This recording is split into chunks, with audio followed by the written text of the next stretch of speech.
right, let's rock and roll.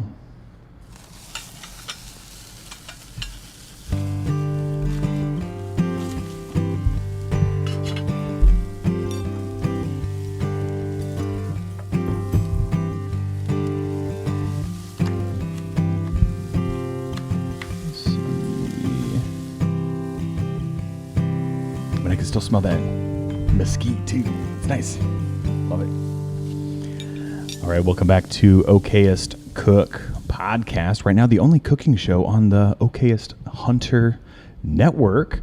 Go listen to the other shows for all your wild game procurement and come back here and learn how to cook it. Coming at you live, not live. Well, we're recording today in the studio, and I've got a super cool guest with me today. I got to look at your middle name, Jose Alberto Barraza? Barraza. Apologies there.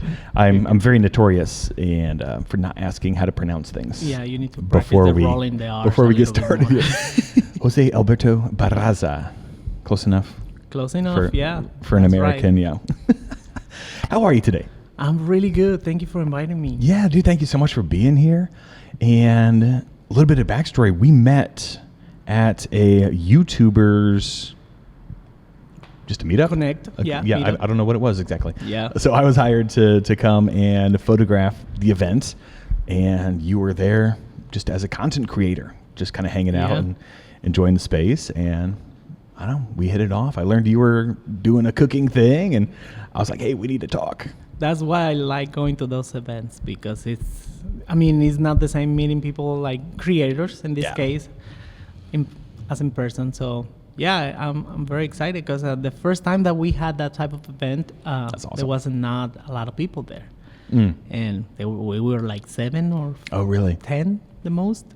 So it was kind of like, oh, it's nice to meet everybody, but right now, well, this one that you went, it was more people, and it's like exciting 40 knowing something that people. Like there's a bunch of people, from Indianapolis. So that's awesome, because as much as I try to search, who's here, who's more creators. Well, not a lot of people like publicly say like, hey, this is where I live. Yeah. So you have a little bit of that. I have, yeah. So it was really nice to meet a lot of people there, to meet you too. Yeah. And when you told me, hey, want to come? For sure. Yeah.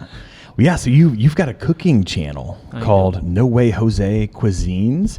Yeah. Do you want to talk? Well, give us a little background. So give us your like a little 2-minute bio. Yep. And then if you end with like, hey, here's what I'm currently doing. Yeah. So I was born in Texas, but grew up in Mexico. That's where my beautiful accent comes from.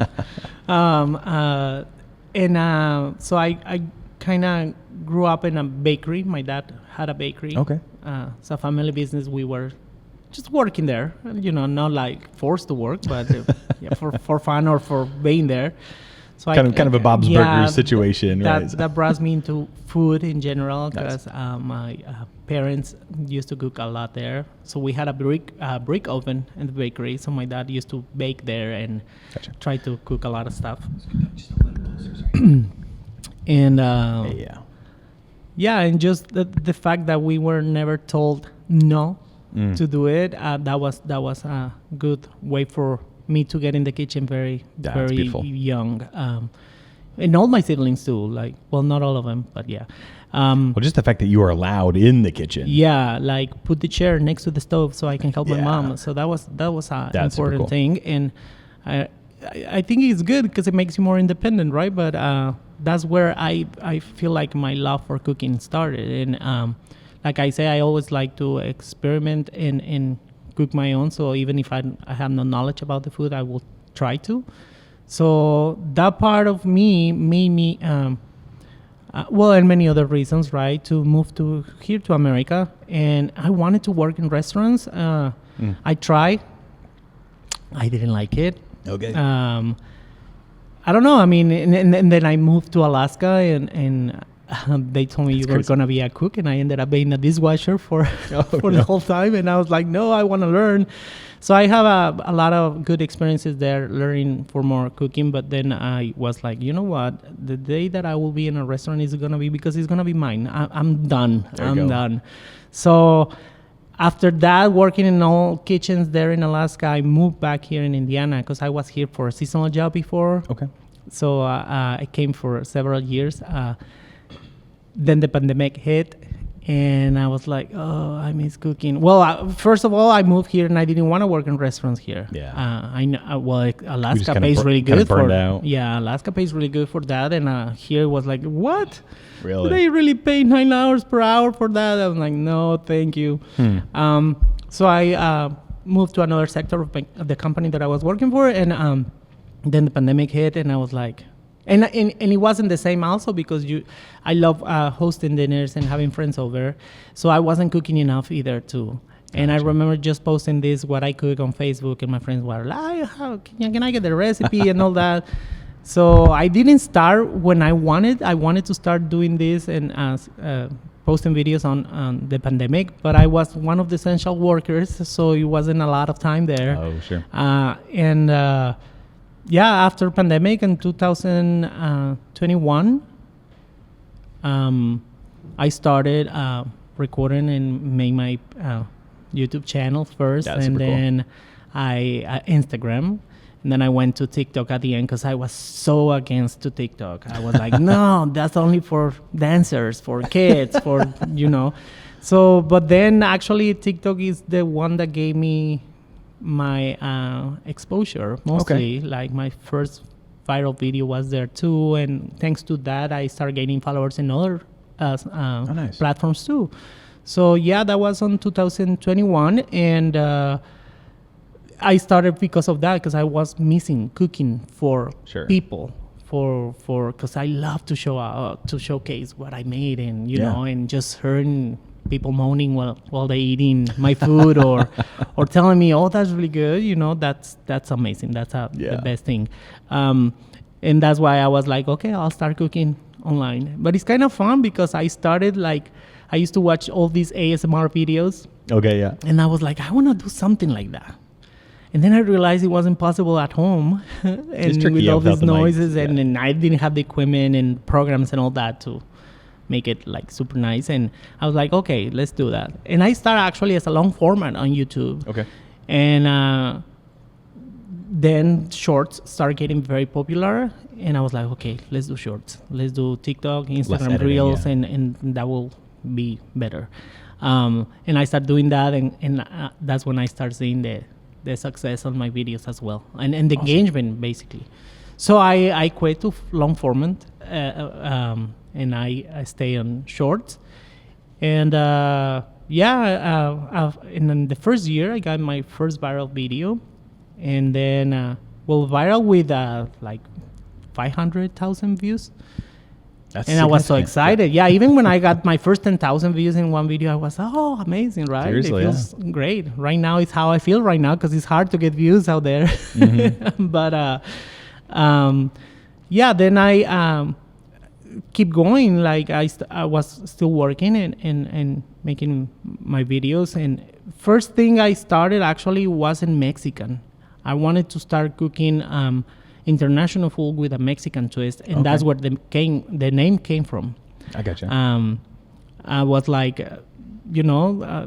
I'll do this dumplings or pizza, whatever, but my way.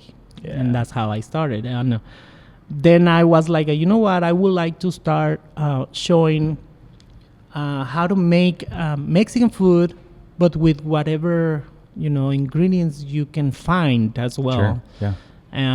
I remember another viral video, and not because of the popularity, just because of the comments, was making pozole with enchilada sauce from a can.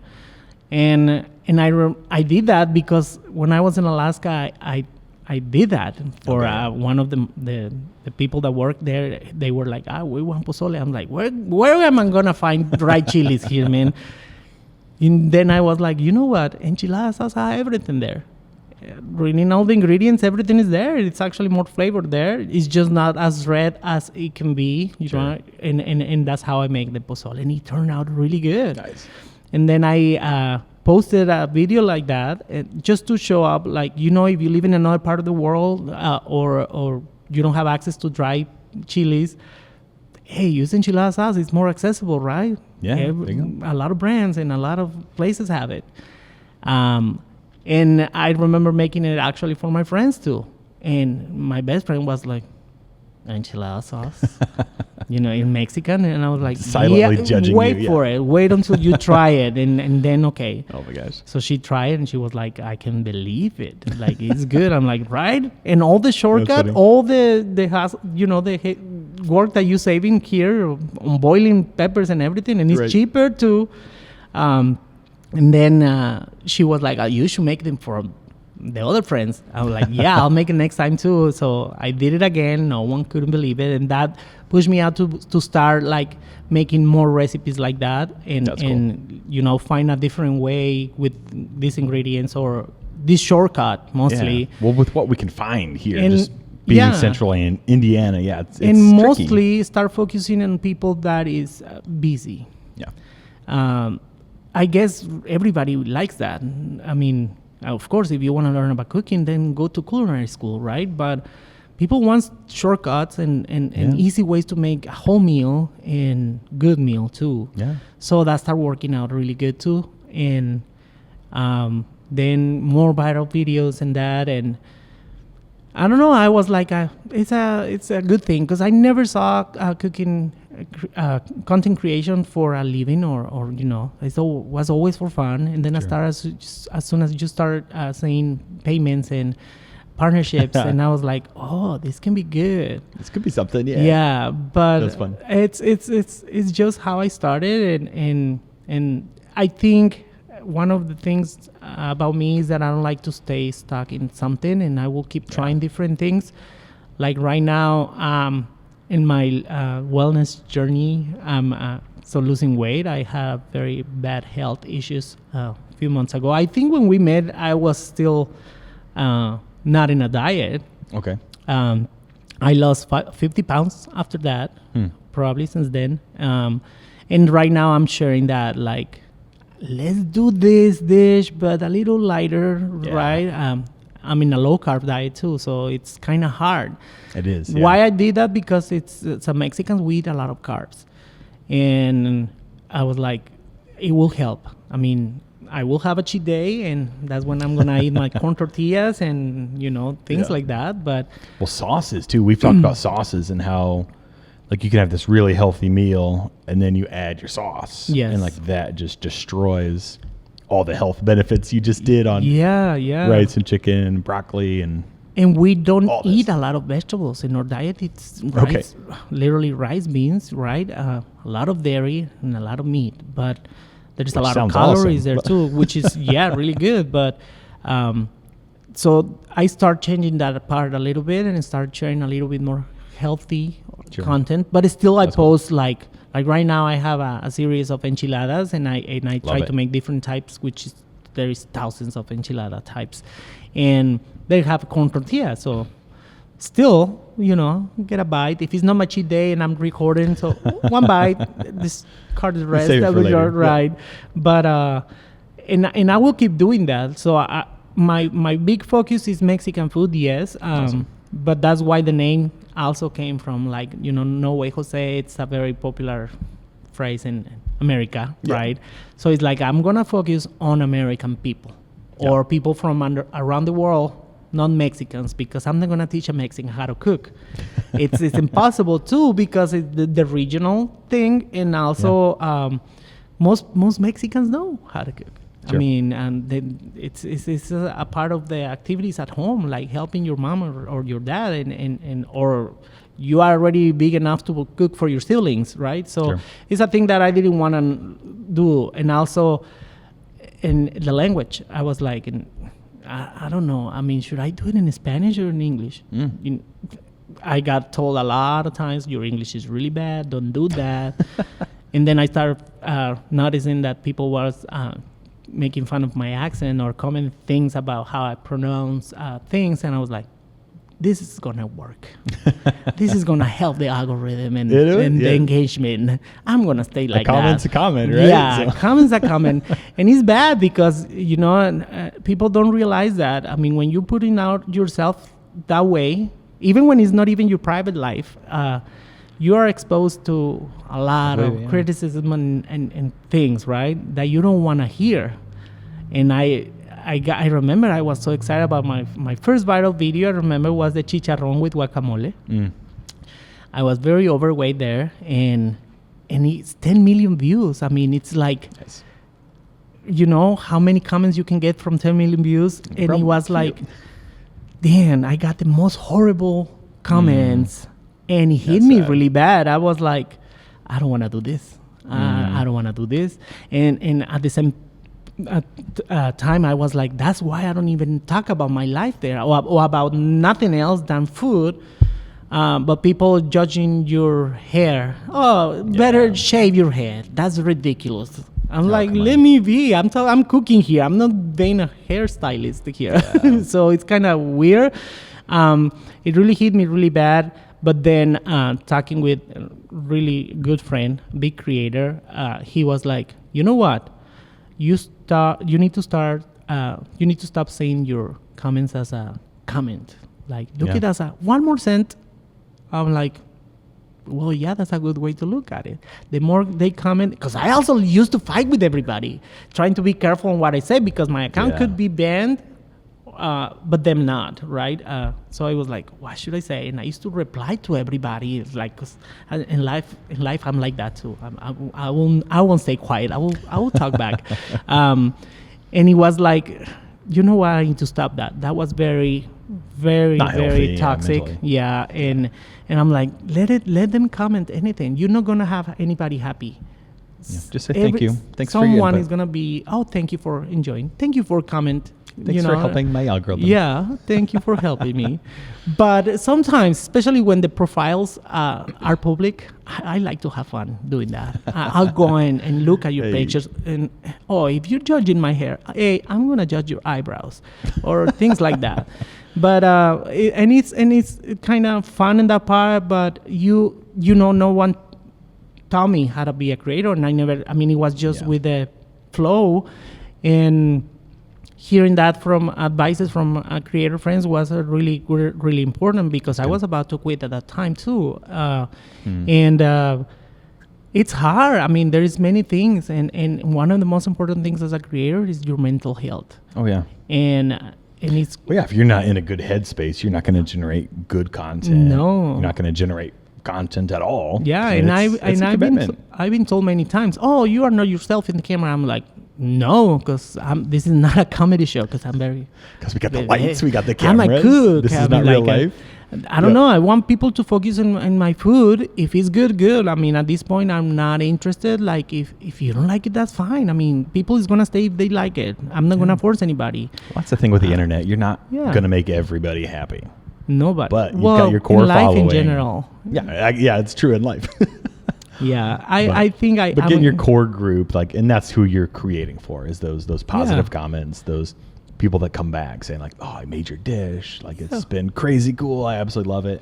And sometimes your pastrami, that spicy pastrami you posted about. I haven't made it yet, but I've made a lot of pastramis, and that was my first pastrami actually. Yeah, but I'm super excited to try adding the chilies to the pastrami just to see how that comes so through. Good. Very peppery, but good.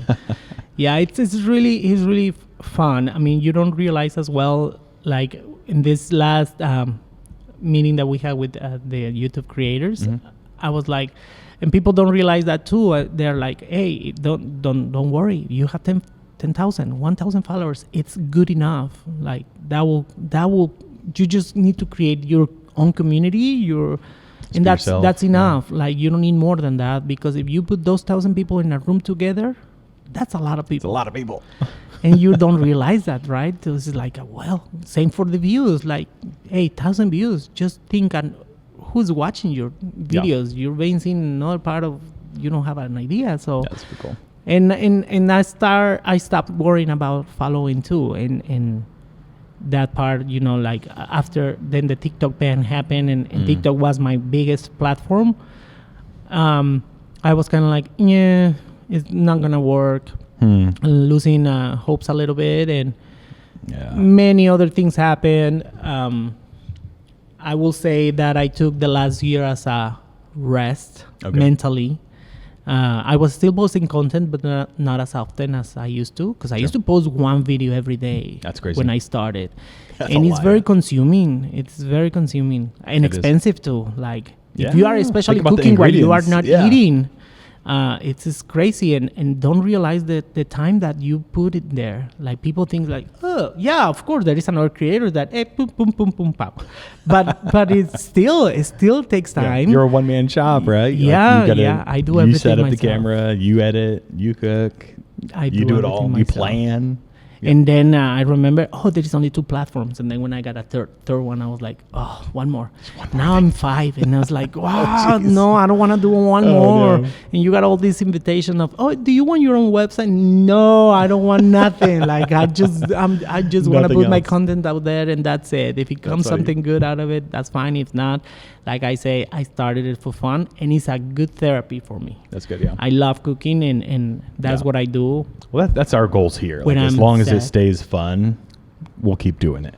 The minute it becomes a chore, like the minute this becomes another job, like, I think that should be with everything in life, like in your normal job too. Like, hey, and I'm not afraid of changing jobs either, because I have my 9 to 5 job. And we've all been in those jobs that are just devastating and soul crushing. Like, they're paying some bills, but like, my brother was always like telling me, you're gonna have like 100 jobs in your resume. I don't care. But I have my peace of mind that no one is gonna buy, or it's like, if I'm not good in a job, I'm gonna quit. I'm sorry, I'm not a person that will stick there just to make my life miserable just because I need to pay the bills. No, I can pay them also in another job too. So that's why I chose photography over anything else. Like, just, it's fun, it's different, and it's life-giving. Like, I love it. And also the routine. I hate the routine. So I can't do it. If you have a job that is very routinary, it's like, no. Can't do that. No. And that's the good thing about content creation too. Like, hey, it's different things all the time. Setting your own schedule is super fun too. Yeah. Just being, like, assuming content creation would be your only job at some point here. So just doing whatever you feel like doing. That. If you don't want to work today, like, let's not work today. Last year I was feeling like really bad too. I have a skin condition that is psoriasis. So it got really bad, and it covered my face, most of my body, and I was like, not because I care how did I look. It's just because how I was feeling. I didn't want to just get out of bed. I didn't want to get out of home. I mean, very bad things. That's one of the parts too, because I was going full time as a creator, losing all your benefits, your insurance and everything. It's it's one of the things also that people don't realize That's out there. Is another entrepreneur, right? Is you just do all your own, like pay your own everything. So I was like, no, I don't want this. This is bad, and I needed a big rest too. Like I said, I wasn't feeling that bad. I wasn't hit even for the comments or the bad judgment before, but this one, and I think that's the battle that everybody can have. The worst one is with your own, with that's yourself. No matter who comes and tell you anything, I mean, it's yourself the worst one, and when you don't feel good, it's hard thing to fight with. And I remember a creator friend told me, hey, it's okay to take a day off. It's okay to take a whole month, a whole year if you want. Like, you have to feel better, like if you want to transmit that too. And I remember I took a 3-month break, and then I posted a video of me making my cake for my birthday and talking about the psoriasis, and I got a lot of support of that. Awesome. I never knew that there was a lot of community or a lot of people in general worry about me for making the videos. I was like, hey, I mean, that pushed me a lot to keep going on that, because I was trying to quit that. I was like, I'm not good. I'm like, I'm gonna stop doing that, because as now still I don't see it as a full-time job, right? So it's not like it's something that you can just forget about it and that's it. You'll be fine. But then I realized that, and knowing that from other people giving you advices and thinking about you, worry about you, and I got a lot of followers texting me like often, how are you doing? And I was like, this is amazing. I mean, it's like, I will stay. Your community, yeah. For that part, I'll stay. So I start, I'm feeling better. And then, I went through all this weight loss too. So that helped my skin condition too, and a lot of things. And I start feeling mentally really, really nice. I mean, when you feel good, you're good to do anything you want. Like nobody is gonna stop you if you feel good and confident. And confidence takes time, a lot of time. But right now I'm in the process of I'm ready to start going again. Because I still don't feel like I don't think I will start posting content that often either, like every day. Nope. But at least 3 times a week. A couple times, right now I do 1 or 2. I learned myself not to pressure on myself for that. Hey, whenever I can, and that's it. If it works, good. If not, that's fine. But someone is gonna watch it. Yeah, absolutely. 1 view is enough. So and if you change someone's life, trying to encourage them to try something different or do something a little bit different. Knowing that one is enough. Knowing that I'm motivating someone out there, that's good enough. And also, people don't realize also how hard it is right now to be a creator, because everybody wants to be a creator. There is a lot of competence out there. I mean, it's not the pandemic anymore where you getting 1,000 views or 1,000 followers was so easy. It's not like that. Right now, getting, I will say 1,000 views nowadays is the 100,000 views from 2020. It's not the same. It's hard to get in there. And that's why most creators are starting right now don't last long. I mean, they give up because I don't expect that. That was easy back then in the pandemic. I mean, not anymore. Of course, there is a really good creators there making really good content and focusing on that. So they do well. Instant success. Yeah. But it's still I will feel bad myself if I don't, because I've done it. I felt like that before. Putting a lot of work in a video and don't get the views, that's so frustrating. It is, oh my God. I mean, and then getting your viral video, the video that you never expected. It's for real. That's funny. That's why I learned to just make the content and put it out there. Don't think on being viral, getting views, getting followers. Just put it out there without thinking that, and I think it's gonna work better. And mentally, for you, it's going to be better too. Yeah, definitely. So it's okay, that's one of the things that I'm doing right now. I love too much being a content creator, but I'm not frustrated anymore on getting views, followers, or, even money out of there. So it's whatever. I'm doing it for fun. I'm doing it for myself. Nice. Like I say, I love cooking. It's my therapy. And if I can share it, and if it's good too, because I had a few recipes that I tried and I'm not going to post this. But I mean, I'm just going to put it out there and that's it. Let's go. And have fun, like you say. Well, it's working. Your content's awesome. I love everything you've seen and super, super cool. So honestly, on that note, you want to get talking, dive into some food a little bit? Absolutely. We skipped this earlier, of the notable meals of the week. I can start. I brought a prop. Yep. So Mexican food is top tier in our house, and it's the one thing that everybody will eat. So I've got a 5-year-old and twins that are 2.5. You should take me there to cook one day. And then I need you in our house, yeah. But there's this Mexican place just down the road from us. I forget what it's called, to be honest. But it's isn't that good then? It's solid. It's the best. It's one of the best in town, I think. Okay. I don't know how you would classify this, being more experienced in Mexican food, but it's I wouldn't say it's Tex-Mexy, but it's definitely more Americanized Mexican food. But we take the kids there, they just demolish everything on their plate, which is super, super handy. We like that. But at home, we had a taco night the other night, and I gave my kids crunchy tacos for the first time ever. And they're just used to the burritos and just soft shells. And I saw crunchy tacos at the store, and I thought, man, we haven't had these in a while, so I'm going to get them. So I made the tacos, and this is why I brought the prop. I gave my kid the taco, and both of the twins, I just wanted to see what they would do. And they both kind of look at it How do you eat For them, it's meat and cheese. Like they won't touch lettuce, tomato, vegetables. onion. None of Yeah, that stuff. I found that like it's meat and cheese. The one looks at it, and then he just goes like, no, just like straight on, like totally vertical, just like chomps it this way, just doesn't flinch. It just like ate half the taco like that. You never took them to Taco Bell?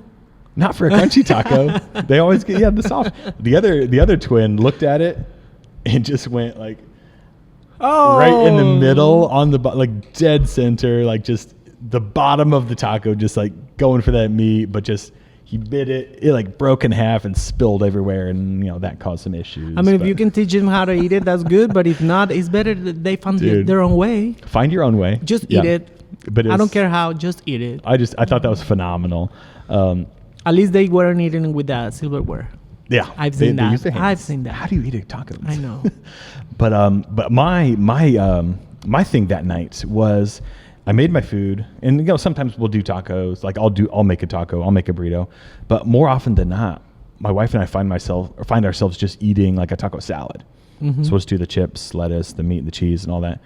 I made my taco salad and I ate it, and I had like 3 bites left, and I looked down at my plate, and like I'd totally forgotten the cheese. Oh. Is that weird?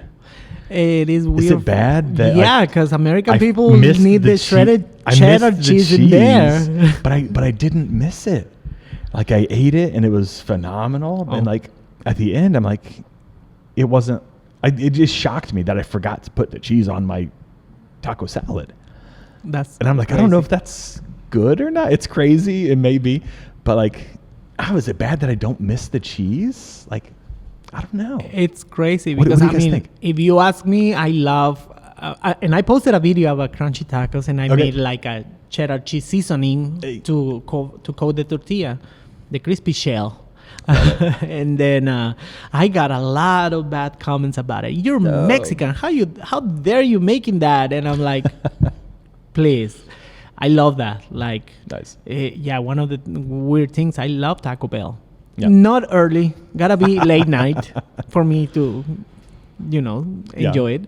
But it's coming from actually a really good taco from Mexico. Okay. It's not as crispy. We call it tacos dorados, and that's also from the north of Mexico, border with Texas, or in general, right, south of the border. And it's just ground beef, shredded lettuce, diced tomato, crumbled queso fresco, and a salsa.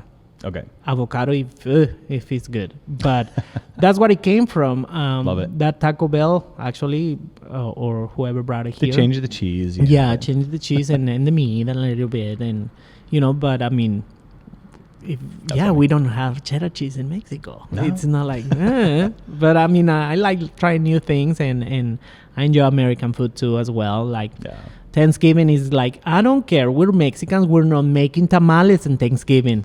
We're making turkey and all the traditional food because it's enjoying other cultures, and don't forget about your roots. That's important too, right? Yeah. But hey, don't try to convert these traditions on that. Like, these are not ours. Let's eat the turkey. I love turkey and Thanksgiving food. So it's like, it's right now I have a meal prep, so this is kind of hard to enjoy a meal of the week because but it's good. Like I said, I wasn't very used to eat a lot of vegetables, and I love vegetables. I can easily be vegetarian if I want, but I need my meat too, so that's why I kind of like but it's a lot of vegetables right now, just to keep me well stuffed, because it's basically one meal a day.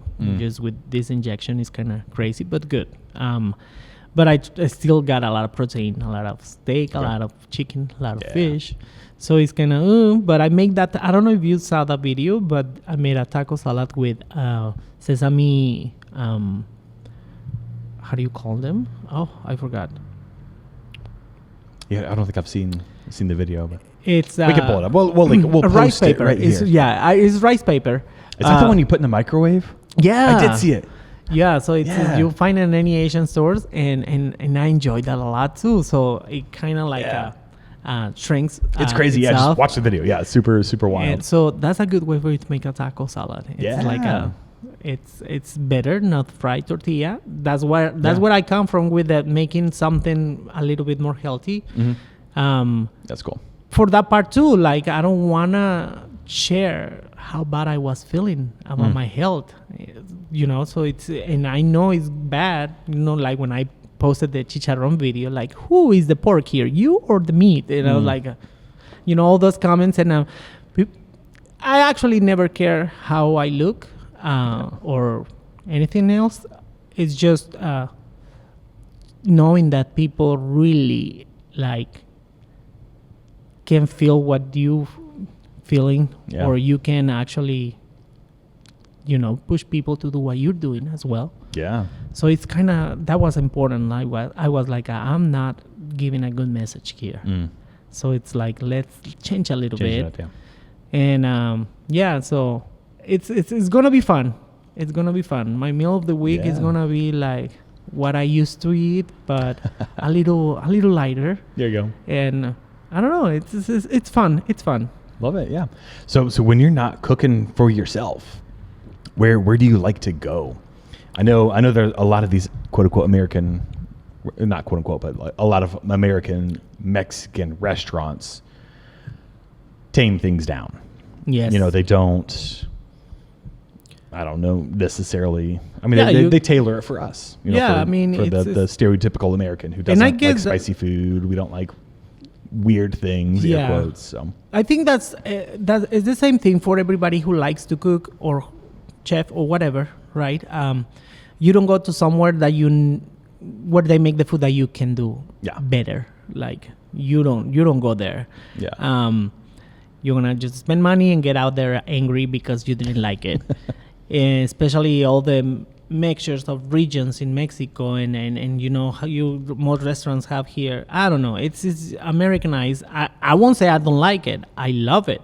Yeah. But it's not something that I will go out and crave, right? Sure. I mean, I'll eat it, okay. But looking for food in a Mexican restaurant, yes, I try to find the most authentic food. Like something very simple, street tacos. Like, I have a few places here that I love going for. Tacos. That's it. Hey, once in a while I go and just get like a chimichanga with queso blanco on top and that, which is not Mexican, but hey, it's good, right? And I try to go to places where I can find food that I don't know how to cook. Yeah. And to learn more as well, because I enjoy discovering new flavors, new things, and my favorite cuisine is Asian in general, I will say, because I love Indian as well. Like all Asian food is very interesting for me. So I will just go and try some different. Like I don't order the same food.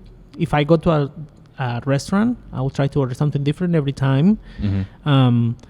I'm not a person like, I'll go here for that. No, I'll go here for something different. And if cool. I ever crave in tacos and want to be lazy or whatever, or I'm out or whatever, I have a few places here. I like Paco's Tacos. They have really good street tacos. Yeah.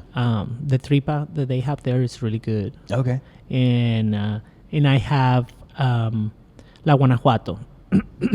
They have really good steak tacos, and in general, they're closest to at least where I'm from too. Sure. Because like I say, every region, like our street tacos are not as greasy as the South or Mexico City. Like tortilla has to be dipped in the pork lard or the lard engine, which is the best part too. But it's tasty, yeah. But yeah. So I have a few places, and cool. I actually brought you my favorite 2 tacos to try. Yeah, let's go. I'll try it. Cheers. Thank you. Well, what do you have here? I brought you my two favorite tacos. Hey.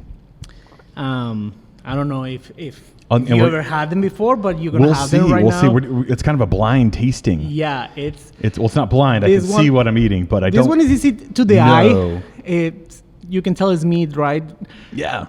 But let's see. I can tell you after you try it. Let's go. I have some guesses, but I don't know. It's actually one of the most popular weird things that you find in Mexican restaurants here. Yeah, we should talk about the 2-shell situation here, or the 2-tortilla situation. It doesn't have to, but it's better because the tortilla won't rip off. So that's good. You didn't put any salsa, but that's fine. Give me some salsa. Where's that? It's on the wrong plate.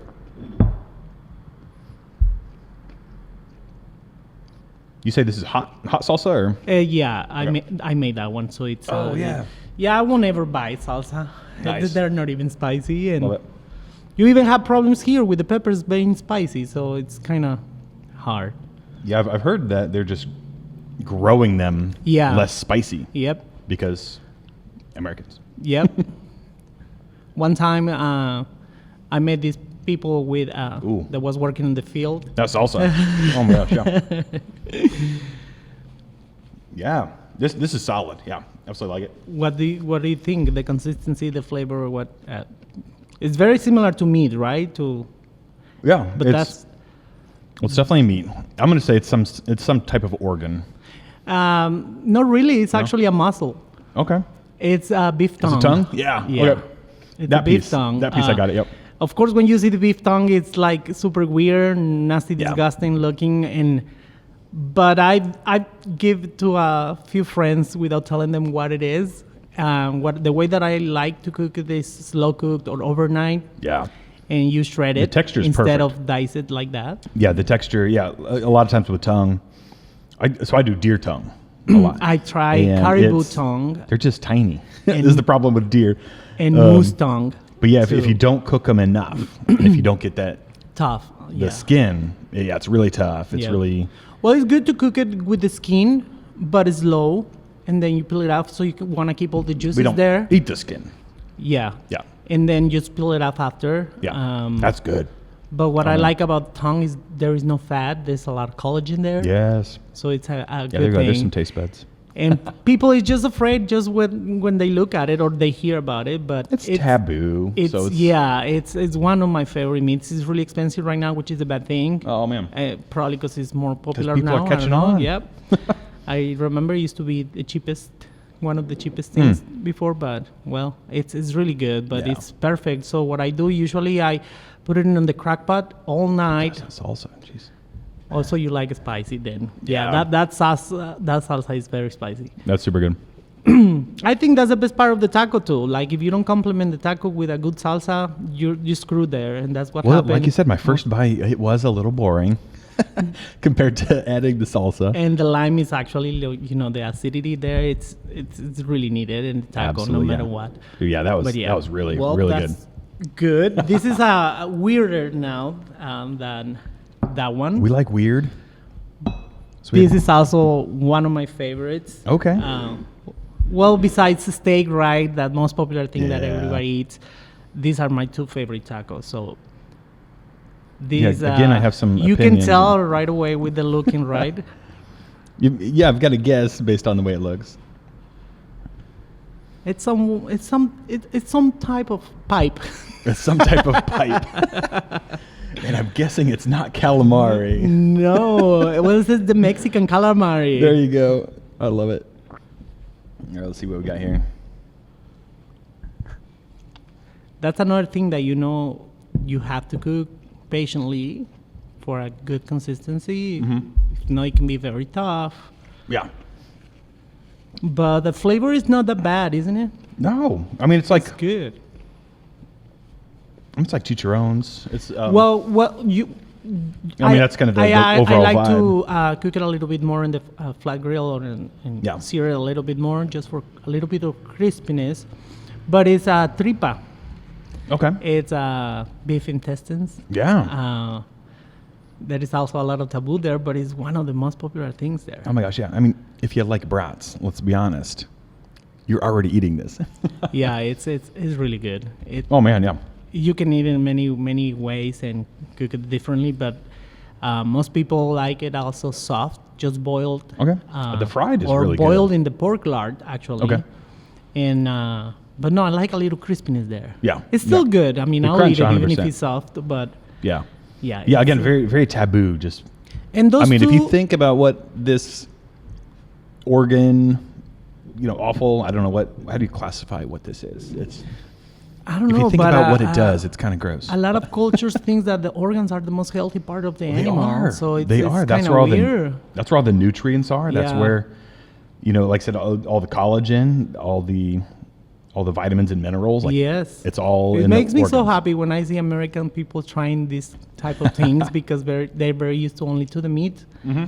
But it's so good. And Oh, man. these two types of tacos you find in most of the restaurants here in Indiana. Okay. So tripa, beef tongue, lengua, which is in the menu. I've seen tongue on menus, but I don't think I've seen this. Yeah, they have it. I have a few of places that I like to go for tacos. I mean, of course, I like to cook my own, right? It's actually cheaper and better, more authentic. Yep. Even make Oh my our own gosh. tortillas most of the times. And most places have it here. It's just kind of crazy how expensive right now can be. And Mexicans, we like to save some money too. So it's like, you know what, if I'm spending $50 in the restaurant, hey, with that I can cook for 10 people. Let's do that at home. Yeah. So, but yeah, it's if I ever go out, it's those few places. That's Should awesome. I name them? No, right? Yeah. Name them. Yeah. Where are you going? I like to go to Paco's Tacos and La Guanajuato. Okay. I feel like they have one of the most Yeah, I've been to Paco's close Tacos. to authentic Mexican street tacos. What about La Prada? Are they still open? I don't. It's been years since I've been. I haven't heard about them. Okay, good. We'll link them below. And it was if they're still a weird too, thing. because when I ever go out, I don't search or anything for Mexican restaurants. It's more like I know it's gonna be awful for me as a Mexican, because the salsas won't be spicy or this or that, and also all the mixture of regions in Mexico here. It's weird. It's just like,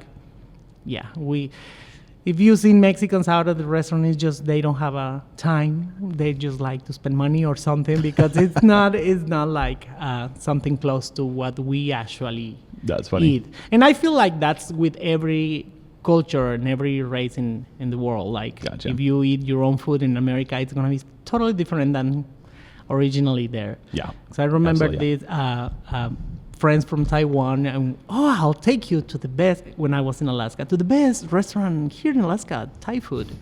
Oh yeah, so excited. And then we went there, and this is not Thai food. It's Alaskan I was like, Thai. what? This is what I know for Thai food. But gosh. it's when you want to try something authentic, it's better to ask that person Yeah.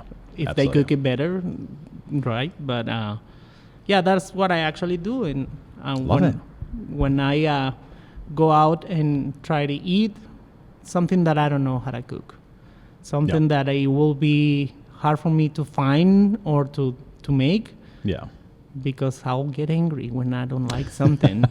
And Well, like you said, like the whole premise of this show is to learn how to cook better for yourself. And honestly, that's ruined a lot of restaurants because you go out and you're like, oh, I ordered this thing, whatever you want to order, and it shows up and you're like, well, I could have done that better at home. besides that, For we are in the cheaper. Midwest. Besides that, right? I feel like a people that is close to, West or East Coast, they have more culture on eating out. Here is for that reason. I mean, I won't say there is no good restaurants here. They're very amazing restaurants. Of course, you won't compare to Chicago, but there's few restaurants that have really good food, right? Oh, But that culture part is not very, very good here. Yeah. And that's why a lot of people start cooking at home. And it makes me so excited. Like, right in my channel, like, I can tell, like, when people ask a lot and, where they're from and Awesome. everything. I try to engage as much as I can with them, where they're from. First of all, for the ingredients. Like, where can I find this? Where you at? Okay, you know what? There is no way. You got to order on Amazon. That's the closest thing. Like, there is no way you can find that. And that's awesome. Like, people trying to cook, like, and make it. Right now, I guess with all the access that we have to social media or internet, it's like you can cook whatever you want. Yeah. And having all these creators and videos, and it's the problem is the ingredients. Right? And I remember when I just moved to Alaska, I was like, oh, that was my first experience with start trying and cooking different things, because there were no Mexican stores, a few, but most of the things were expired already. It's like, I'm not going to buy this. I mean, where the Mexican community wasn't that big in that time. And no Amazon as well by then. I mean, it used to be, actually is very expensive anyway in Alaska to order something. There. Yeah. So it's like, well, how I figured it out to make my cravings, my Mexican cravings. It was hard. So I kind of started touching on making other food. And I remember going to this Asian store, which is a very big community there too. Let's start just grabbing ingredients. I don't even know. You didn't have access also to that translator and everything that you have right now. I mean, you just have to figure it out. And I'll grab this, that. I'll find out at home. I can search something in Google and what it is, and that's how I start trying it. And then, going to a restaurant and sitting in a Thai restaurant is like, what do you want? Whatever you want to give me. Give me the best that you think. I'm not familiar with this cuisine, this food, so. And that's how I started. And I remember my first restaurants were Thai food, Korean, and I was like, every time that I was going there, it's like, you pick for me, like, it's on you. You give me the best. And they used to remember me. Yeah, look, last time I tried this, give me something different. Because I would do that also in every restaurant. Like, if you ask me what's my favorite restaurant, I don't have one, because I hate going to a restaurant and ordering the same thing. I will never do that. Depends on your current mood. Yeah, it's something different. And I guess that's my big problem there. My biggest problem is like trying to discover things, and then it wasn't what you expected. But that's funny. It's good. I mean, it's just being open mind on food. Yeah, it will actually make your life very easy. Yeah, 100%. Well, definitely more exciting, if nothing else. Yeah. So you ready for the snack? Yeah, absolutely. Yeah. What else you got here? These are not good looking to the eye. I'll get serious. I mean, but they got we got a little close up coming in here for you. Yeah, fried or I don't even know how they cook it. I've seen it. They're cooked. They're cooked kind of grasshoppers. Toasted in a toasty, like a big wok. Toasted grasshoppers. Yeah, we'll dry them to the sun, but they're seasoned. They come already with. This is brand new food for me. I've tried mealworms at the Purdue Bug Bowl before, but I've never had just a straight up grasshopper before today. There is nothing in there, so that's good. Yeah, I mean I taste the seasoning. There's some on the back end. Like you can tell there's something. I always say that it tastes like a toasted almonds. It does. I could see that a little bit, yeah. Or like But they're very salty. It is, yeah. But you know when you get a peanut like in the shell and it's got that red husk, it's almost got some of that vibe.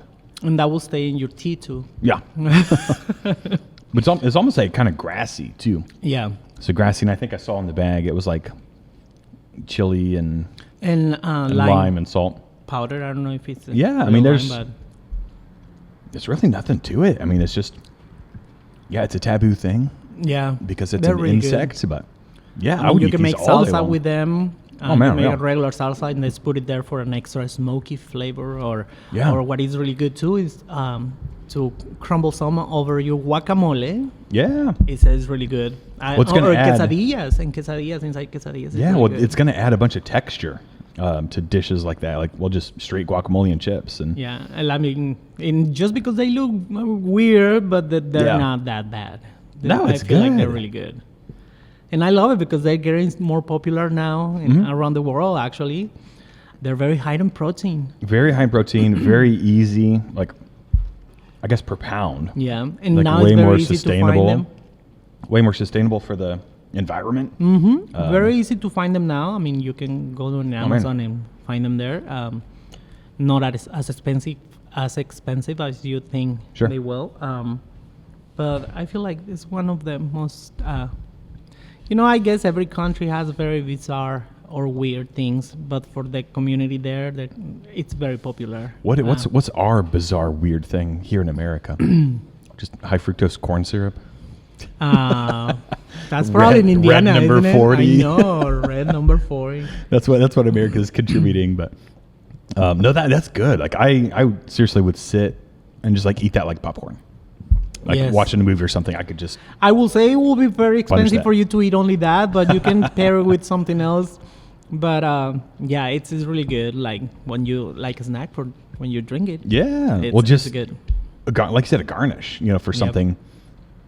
In need of some extra crunch. I think that would be an awesome topping. Yeah, I love 100%. It. Like I love it how popular or how often you see that online now, like in videos too, like. That's awesome. Like, cricket powder is like a pretty popular protein supplement that a lot of CrossFitters use. I know Andy's talked about that in the past. So, we'll have to get Andy onto some of this Grasshoppers. I'll send him a box. They're really good. Yes, awesome. Well, dude, thank you so much for bringing that food. That was super cool. Absolutely, I'm glad you tried and wanted to try. I got a little leg in my tooth right now, but we'll figure that out. I don't know what part I have in my teeth, but I have some for sure. we won't do close-ups here. Awesome. So, all right, yeah, I tried a bunch of fun, crazy things just now. Also, we made some margaritas. And I guess I'll start talking about the margaritas real fast, and then you can tell me what I ate just now. Yeah. I guess we talked about it, as the eating was happening. We'll see how this edit comes together. But yeah, the margarita recipe, it's 100% not classic. It is very, very American, very easy take on margarita. And it's basically just one can of limeade, like frozen limeade, one 12-ounce Corona, one 12-ounce Sprite, and... I don't even taste the Corona in there. That's good, yeah. I don't know why. Because I don't like Corona. Yeah, that's funny. I think it's just there for the fizz. It's probably, honestly, it's there for more alcohol, probably. It's good. But then you top it off with 12 ounces of tequila. So it's a very potent drink. So don't have a... It's a lot of tequila, but I cannot taste it. That's it's dangerous. It is a very dangerous ratio. It is also a lot of sugar.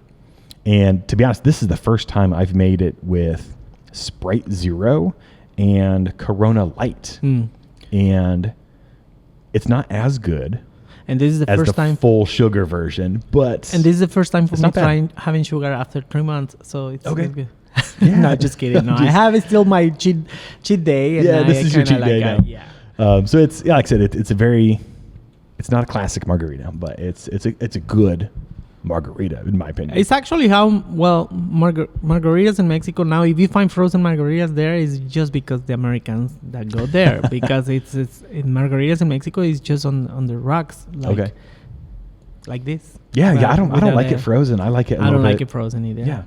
And then we'll take it on the rocks, and I don't like the salt and all that crazy stuff on the rim. Brain freeze. Apologies for no rim material there. But oh no, it's good enough. It's good enough. It's okay. Yeah, that's what we'll take. That's our goal here. But so tell me, let's recap the tacos there real quick. So you gave me 3 different things. Yes. First was the lengua taco. Yeah, lengua, which I can just trick anybody into have them thinking that they're meat. Yeah, but it is meat. Yeah, it is meat. Yeah, it is meat. But this is meat. Technically, offal. Again, I don't know how to say it properly. It is considered an internal organ that is very taboo here in the States. Like a lot of people are just scared of it. They just don't like trying new weird things. It's a tongue. Yeah. It's icky. And it's crazy because I don't know if I'm not familiar with that, but I heard about some butchers. Some of them don't even have a permit to sell the stuff. Okay. I don't understand. You're killing the whole animal. Just sell it all, right? Yeah. It's like, no, we are just here for the meat. And I even remember when I was in Alaska, the butcher didn't have that either, but he was like, I can sneak it out. Will Oh, you geez. cook them? Bring everything. Yeah. He even brought the balls. Okay. So it's like, okay, let's cook it. We've tried testicles. They're good. I tricked my friends telling them that they were chicken nuggets, homemade. And they had it. They were good. You like them? Yeah. Yeah. So in our taboo food episode, I think we talk about testicles from a white-tailed deer here in the States. And one of the most difficult things I've had to eat, just being a male and knowing what that was, like mentally, I had a huge mental block. But yeah, like you said, just tons of flavor. Yeah. Just it's very when it's cooked properly. It's cooked properly. Yeah. I think we just sautéed ours in butter, and it wasn't tough. I think that's it. No, not too bad. Because I remember I had to cook mine. Well, not mine, the ones that I got for from the like store. for like almost 8 hours. Oh, really? On the sack. Was it like a 6 cow hours? or 6 hours. like from like a bowl? I don't remember. Okay. I don't remember what was it, but I did the a little bit of research whitetail was about only it. they were about that big, Yeah, so no, a lot they smaller. were like they turn smaller, but I did a little bit of research and asked a few people, and then I had to cook mine for like 6 hours. Really? On the sack, and then peel it off the sack and cook for another few hours. I think more. it's probably just a size difference kind of thing, but And because if you don't do that, they're very chewy and tough. I could see that. Yeah. Yeah. Nobody likes chewy and tough testicles. Yeah. Ours, I didn't eat a ton, honestly. But yeah, the bite I had was just. They're very popular in I wouldn't say it was super tender, but it wasn't like tough and chewy. On the northeast, right? They're very popular. Yeah. I could see them making awesome tacos and definitely a solid ingredient. That will be better actually than just throwing away the things that you don't eat. It's just like the tongue is one of the most delicious parts of the beef. Oh yeah. We talked earlier, like it's like that's where all the nutrients are. Yeah. All the vitamins, all the minerals. Like you don't get that in the protein. And most of the cultures think that the organs are the most healthier I'd say from so, the yeah. animals too. So it's like it's kind of sad knowing that a lot of companies here don't even, take care of that part. Like, we are not here just for the meat. It's just, and it's nice to know, as far as cultures get into the United States, you start saying more things. Like now it's very easy to find in Walmart, like tripa in a bags or the beef tongue. There, if not Walmart, then definitely is Saraga and other super cool international. Yeah, I love going to the Asian stores. I find out that the meat is way better in the most of the retail stores, and it's actually cheaper too, more fresh. Vegetables, don't think about it. It's like Asian markets and even the Mexican stores have a little bit better quality than. I'd say so. Like I buy my cilantro at Asian stores or Mexicans, and they last for a few weeks over. Like that's awesome. The one from the retail stores, next day it's it's going bad, yeah. Like that, bad. So is that when you realize too that, but and with me, this like I wish, but there is more places that have everything. Yeah, going to Saraga and knowing that they have anything you want almost there. If you can think about it, they've probably got it. Yeah, so. It's really nice, and but it will be also awesome for the environment and everything that that they start thinking about using everything. It's being wasteful, and honestly, that's why a lot of us we waste enough already. Like well, that's why we became hunters. And initially. If you don't like it, hey, we'll eat it. There is more people than Americans here that will eat it, right? And there is a lot of Americans too. Like the East, the West. The West Coast is very open on that part too. Like I remember, California, it's amazing on that. Trying at least more close to Mexican food.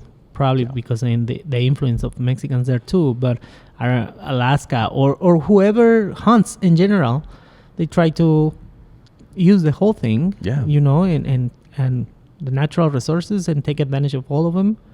That would be that would be awesome if everybody do that. Yeah, think about like when you're eating chicken wings, like how many chickens had to sacrifice a life. Remember how cheap they used to be? This meal, They used to be because they used to be trash. They used to be to be waste all the time. Nobody was into chicken wings. Okay. And not long ago, probably 20 years ago, I'm talking like if I was 50, but But I remember they used to be very cheap, and now they are expensive. Buffalo Wild Wings came out. Because everything, and that's good. Hey, but eat everything from the wing. I hate when I see people just chicken feet, throwing the bone in the plate with meat in there. It's like, suck it all. Like, eat it, everything. It's like, the bone has the best flavor too.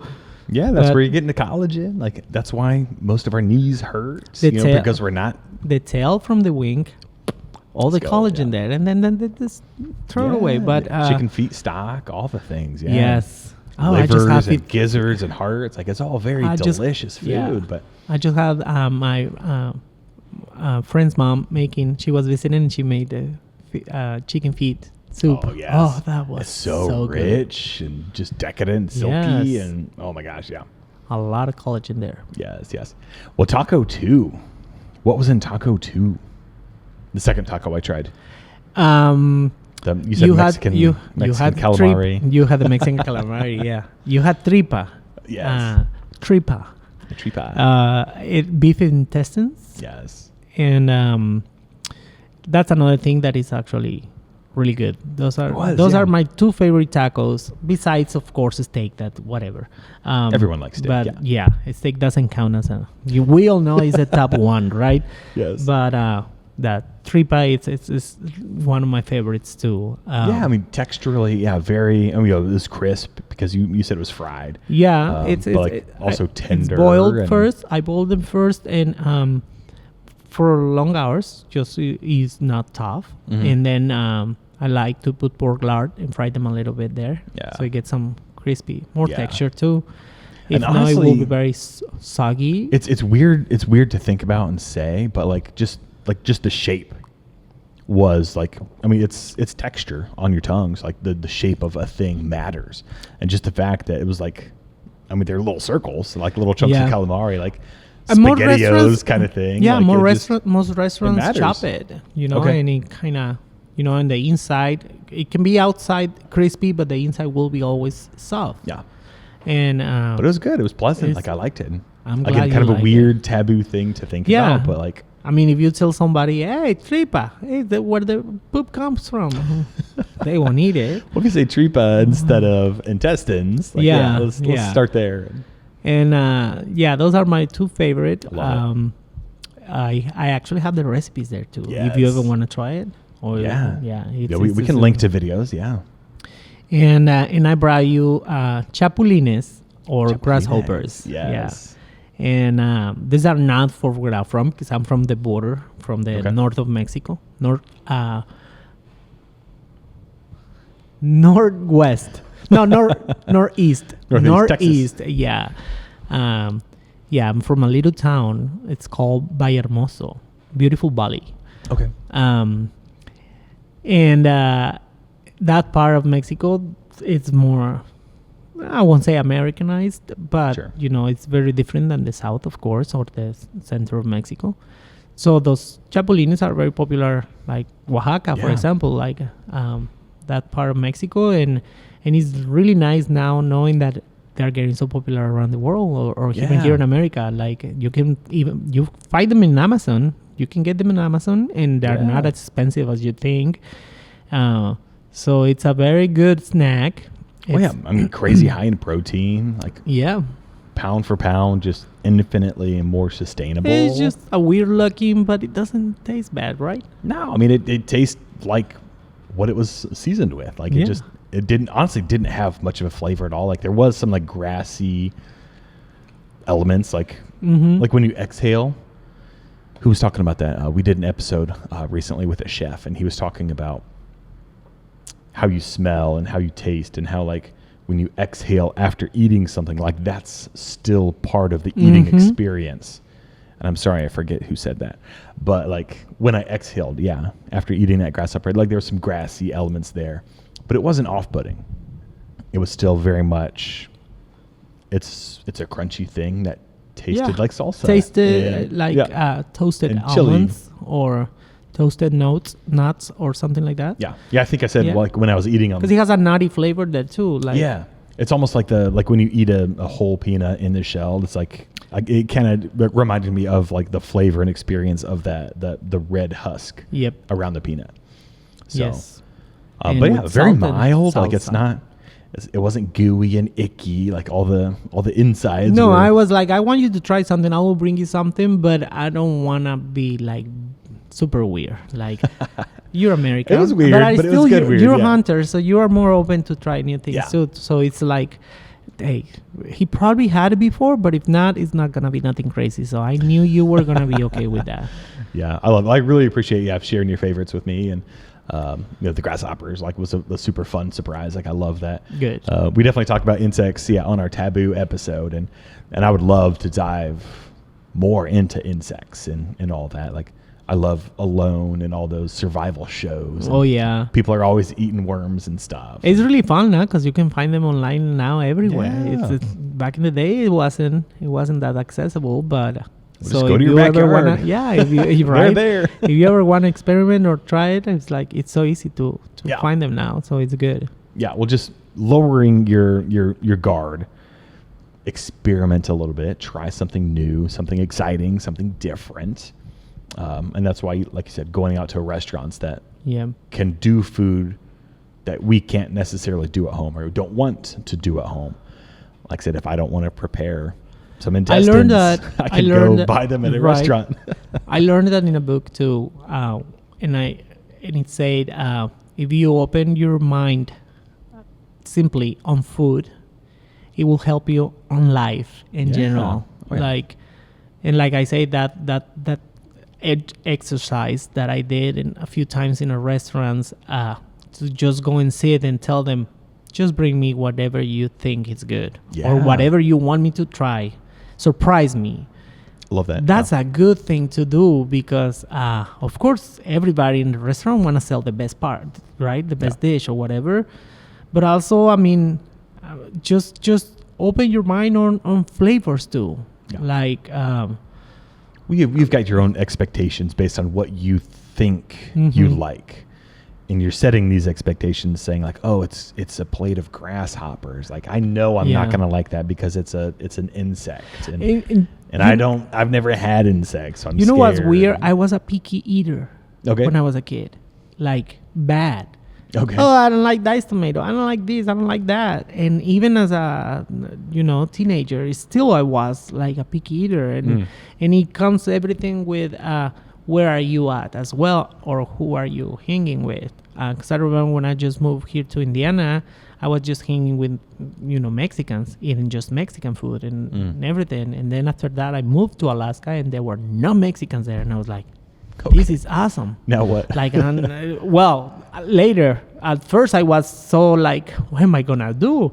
I don't even speak the language because I remember when I just came here, I wasn't speaking English at all. Like, good, at least to fight, to argue, not enough.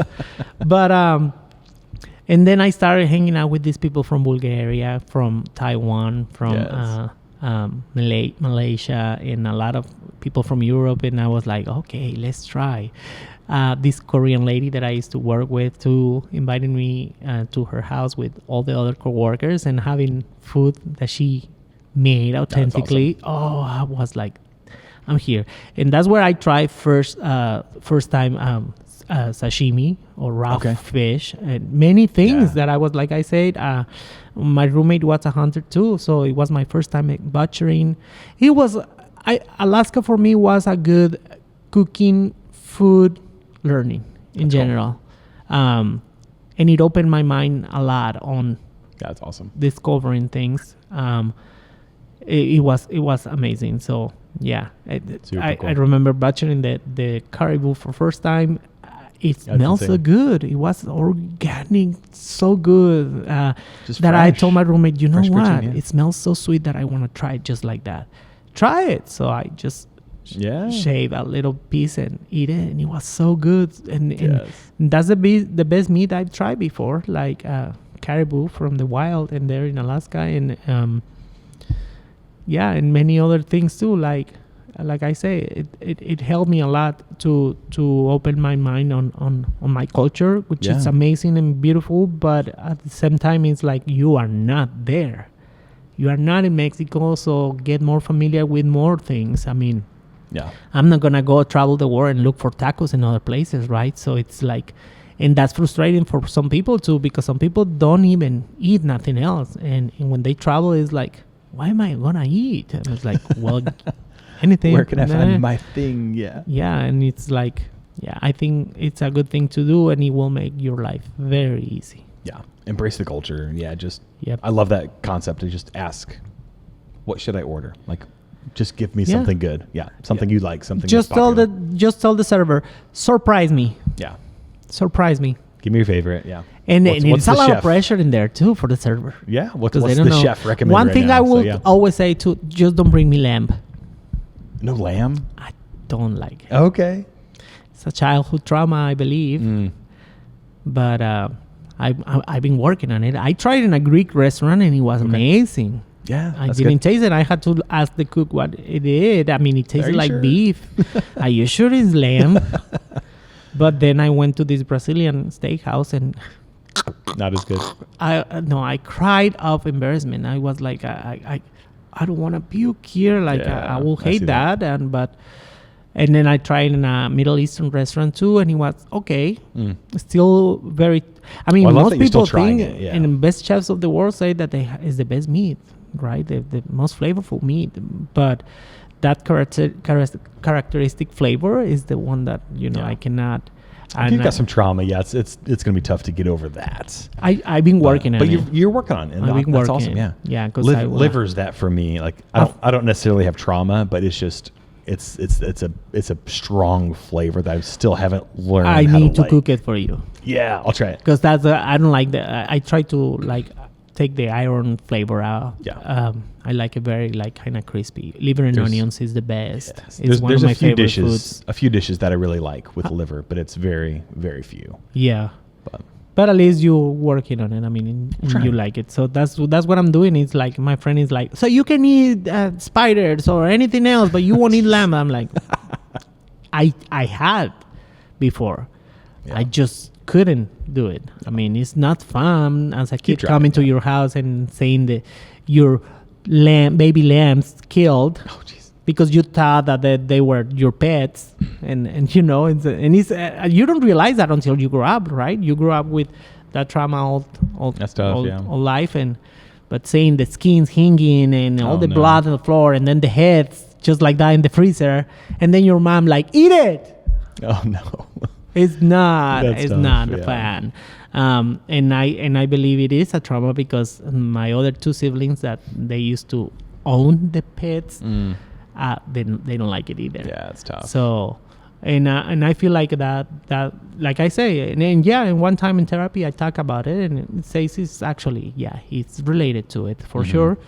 And I've been working on it. Like I say, I've been open. I try, and I will keep trying. I won't say no to. But excuse me if I have to go and throw up. I mean, it's all I can do. But I'm not afraid of trying and ordering or whatever. I mean, that's definitely part of just food in general. It's like everything we eat, I mean, was once alive. I mean, plants are alive, the protein is alive. Like, we have to recognize that. We don't necessarily have to dwell on it, but just like the hunters and the non-hunters, like some people don't want to know where their food came from. Yeah, but you're not gonna eat your dog, right? So it's there's some lines we draw in the sand. That's the thing there. Like, and I have friends. I know someone that don't like chicken because she used to have a chicken as a pet too. Yeah. So it's like, and I guess where all the other vegan stuff comes from too. I mean, it's like, I get it. Yeah. We are survivors here in this planet, so we have to. It's a normal thing to do, but. Yeah, I mean, I will say if I'm dying and this is the only thing that I have to eat, I'll eat it. Yeah. I'll eat it. I mean, it's fine. We'll be happy, but we'll eat it. But I'll keep trying to. I have a creator friend that told me I need to teach you how to cook the right way. Okay. And you won't feel that flavor. So it's all in preparation, Yeah, it's in preparation too. And it is in the experience, like I said, if you have to process your own, I mean, that's probably a deal breaker. Yeah. But yes. But processing, somebody else doing the processing and you just cooking it a different way, and Yeah. Because I mean, flavors do bring with them like very strong memories, and we need to talk with a food psychologist at some point just to dive into that a little bit more. We have smells and flavors, like just bring you back. I have foods, and instantly. I love cooking food. I have only one meal, which is like a Mexican noodle soup. That is the only thing that will bring me back to childhood. And smelling, it's just smelling it, like the good times when everybody was alive, and I have my mom and my dad and my siblings and everything. I mean, it just brings you back, and it's amazing how food can transport you to any time in your life. And if you taste it and then just tastes like home. That's the most amazing thing. And that makes me think of like one of our keywords, commensality. It's kind of the pillar of what makes Okayest Cook what we are. And commensality is just the act of eating together. So today, like, we participated in commensality. When you make that soup, like, you're like through space and time, like eating with your relatives, like back, at home. Like you're sharing this meal together still. Food is connection. It's beautiful, And it's not just food for our body, it's food for our souls too. Absolutely. So if you eat something really good, it will make you feel good. Yes. I have a friend that is always angry because she don't like this, she don't like that. It's your problem, because it's like, but that food gives you also a bad mood and a good mood, and I mean, food is life in general, not just literally, right? So that's why it's very important, like opening your mind to try. And that will be a good exercise in life to open your mind for anything else. Absolutely, if you are very stuck into this dish because that's the only thing you like, you don't realize that you're probably stuck in the same job as well because you have that exercise in your life, right? Or with that same person. But when you decide to open your mind in food, you don't realize, but you're opening your mind in your life too, and it gives you it makes you brave, or give you more motivation to change things in your life. So try new food. Well, unfortunately, we are over our time. Good. The conversation has been so good. Like I couldn't stop you earlier. No, that's fine. Absolutely loved everything we've talked about today. So like, definitely love where we landed there just in the past 2 minutes. Just like food memories and trying new things and just stepping out of your comfort zone. Such a beautiful concept. And that's your homework. Listen and obey. Do what Jose's saying here. Where can we find you? Online, in person? I'm on Instagram and YouTube and TikTok mostly. No Way Jose Cuisine. I guess you don't do like catering and like private. No, I don't. I wish right now. Right now, we'll check back in a year. I've done it for friends and stuff like that, but no, I want to at some point have my own food business, but you're marrying when you do that. You're marrying with someone, and it's a place that it won't even touch you, so it's not a fun thing to do. You gotta be, I don't know. I mean, I love too much cooking, but it's something that I don't think I will do. So become easy, a job so at easy, that point, But I will have, I would love to have meetups and cookouts for some other type of things. But things, I don't know. It will come on time. I will say that. That's cool. And follow the socials. And you'll only post on my socials. When you're ready, you'll post about it. And we'll know. Yes, that's for sure. Super cool. Yeah. Absolutely love it. Very good plans and ideas, but everything. Like I say, I'm not frustrating and rushing on myself. It will come on time, and that's it. Yeah, it's all time. It's all energy. Yeah, so keep it fun. Like, I love the content you're producing. So thank you so much. We need to cook sometime. Yes, let's do that. I would love that. Yep. Learn to cook the tacos you made. Yeah, that's super fun. That's goals. Yes, and that salsa. I need that salsa real bad. So let's talk about that. I can teach you how to make a proper salsa with any pepper that you want. Yes. Yeah. Love it. Yeah. Cool. So we'll link all your stuff below. And with that, like I said, your homework is just to go out and try new food. Go to a restaurant and tell the Jose server recommends. Yeah. Surprise me. tell them, surprise me, bring me whatever. And also, don't just go to an American restaurant. Like, try different cultures, different foods, and you will be surprised. Taco Bell you doesn't might like count. it, you might not, but hey, it's worse to go a place and order what you think you're gonna like, and then you hate it and you pay for it. So if you don't like it, it's fine. You tried. You're still supporting a small business at that point. Yes, and you at least you tried. Yes. Yeah. I love it. Thank you so much for being here, Jose. Thank you for We'll definitely follow you along. Whatever you're doing online. Super cool. Absolutely. Awesome food. Awesome food. So go check him out if you haven't already. Try some of the stuff he's doing. Yeah. Just cook a dish. Tell him how. Yeah. My food is very simple and easy. Yeah. Nothing crazy. Let's go. Nothing fancy either, which I can cook. It's fancy. But it's still super easy. It's beautiful. I like it. So thank you so much. Thank you. We'll be in touch, and absolutely. We'll catch you later. All right. What do you think? What do you thought?